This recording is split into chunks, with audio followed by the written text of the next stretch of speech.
Ay.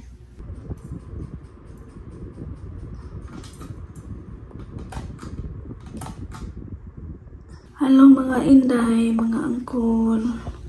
Kakatapos ko lang maglinis ng kwarto ko at saka ng CR. At simula yung last vlog ko na pinakita ko sa inyo, yung nagfa-farm ako mga inday. Yung baywang ko, eto na lumala siya ngayon at hindi ako makatulog. Kasi ngul-ngul dyan siya kayo mga inday. Papakita ko sa inyo. Lumaki na yung red niya at parang may lumabas na siya mga inday. Sobrang sakit dyan kaayo. As in, sakit dyan kayo mga inday. First time pa na ako na naka-experience o kaya ani. Yeah. Nagpa-doktor na ako mga inday.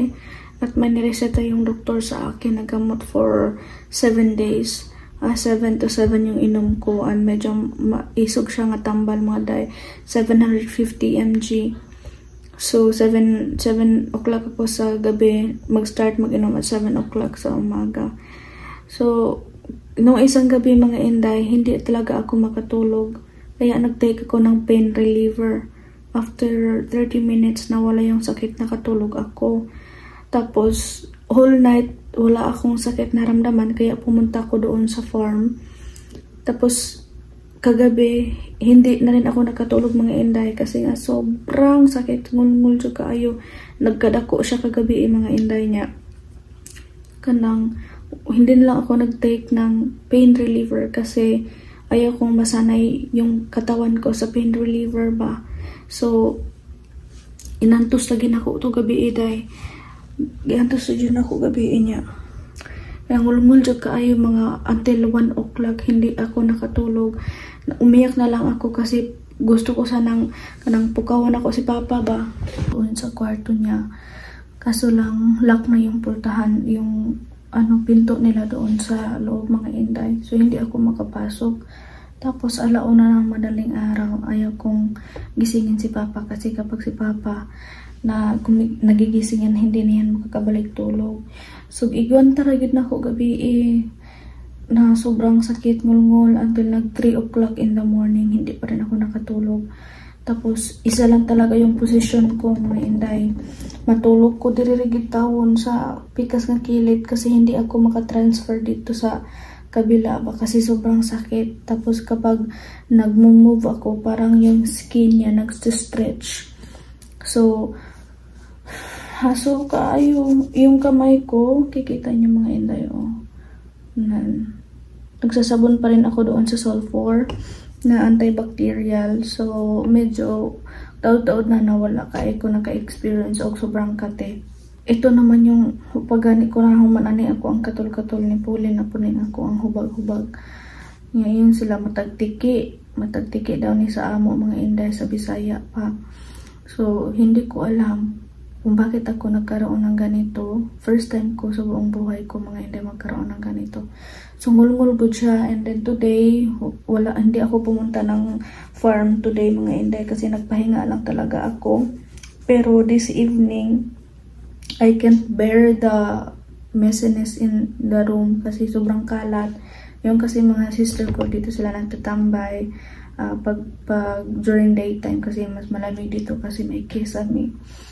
So, at saka nagpapalabada ako mga inay kasi hindi pa ako makalaba kasi nga yung sa kamay ko bawal mabasa ng matagal sa tubig na may chemical. Special doon sa mga sabon. So, nagpapalabada ako sa kapitbahay namin. Tapos, yung mga nilabhan niya, nilagay lang niya dito sa sahig. Tapos, yung iba kong mga t-shirt, lahat ng mga gamit na tayo sobrang kalat dito sa kwarto. And I can't bear na andito lang ako nakatayo, nakaupo, nakahiga.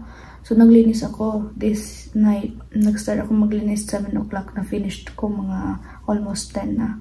So, time check. Ano na bang oras ngayon? Time check, it's 10:35 in the evening na mga inday. At ngul-ngul pagyapon kayo ako ang hubag.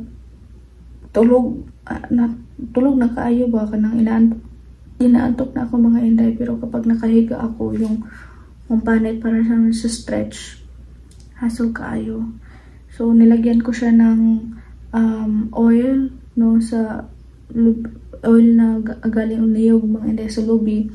Pinahid ko, nilagyan ko ng BL cream.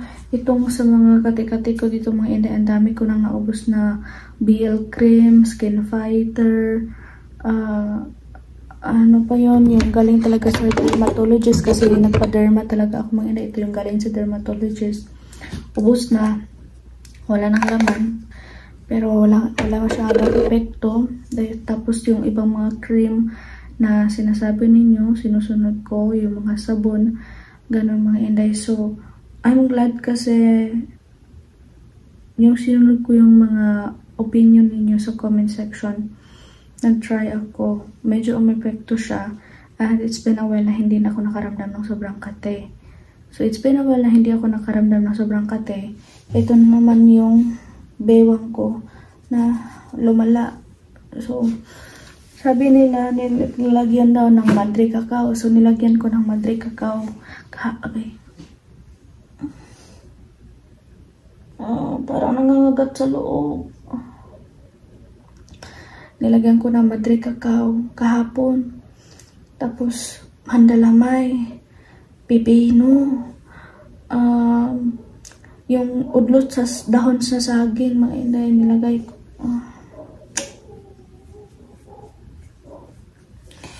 Ay, Diyos ko. Tumulungan ka na. Ay, kagabi, iniyak ko na lang talaga ito kagabi, mga inday, kasi hindi ako makatulog. Mulog-mulog siya kayo. First time ko na ako ninahita mo. Puro na lamang ko mga sakit-sakit. Ani akong vlog ko. Uy, makalagot. Gimutong gilingaw-lingaw lang na ako akong kaugalingon ba sa nagpunta ako doon sa farm kahapon para maaliw ko lang yung sarili ko. Hindi pa dyan kayo masyadong init kahapon. Last just na yung mga aso nagtatahol na mga inday, pero hindi ako makahiga ng masyado.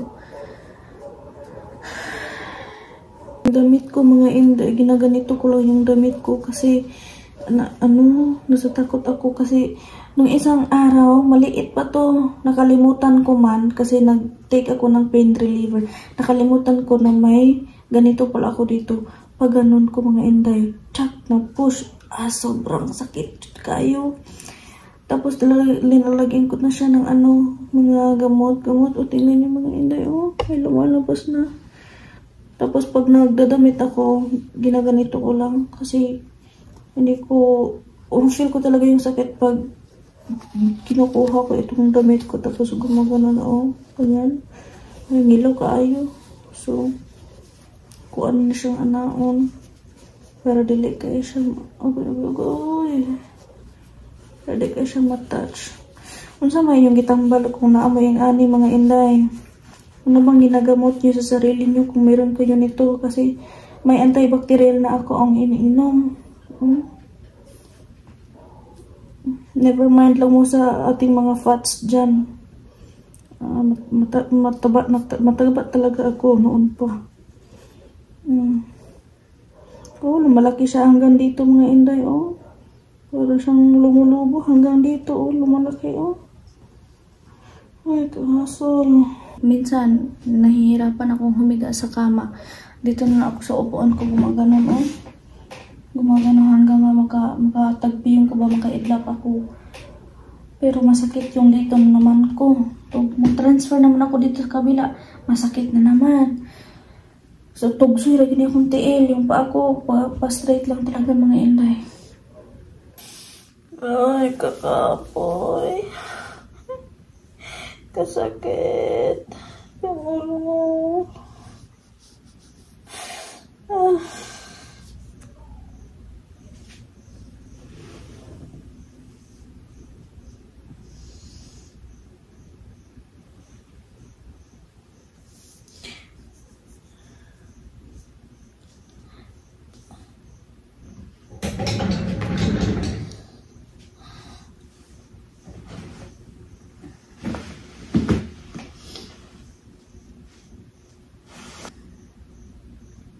Pwede kahintang.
Alas 12 na po ng gabi mga Inday. Nulungong pagyapon.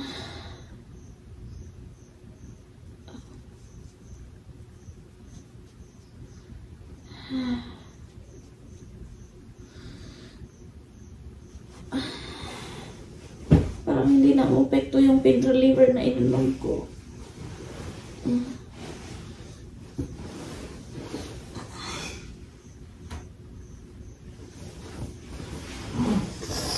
Ay, kaso, tabang.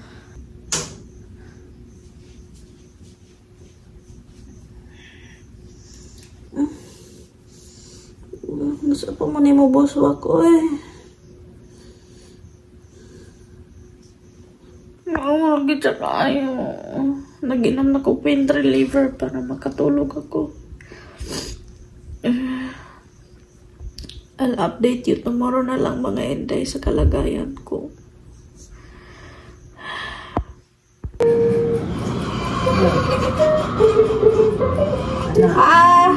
Kabog na. Relax. Sabi na, taway kayo basta bugnaw. Hey Google, Agay, stop. Okay. Sakit kayo ng panak. Sakit iyang kabog na. Ay, gidot kay day.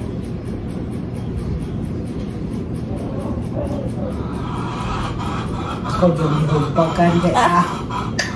Laab yung ko. Gabi din. Kahilak mo dyan ko gabi eh. Sakit kayo niya. Wala po yung lahat makatabag. Kaya ka naman po yung makasan.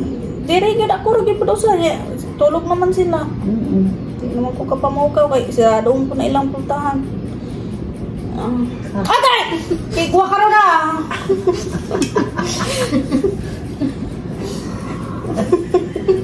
Kuhaan mo pinggan.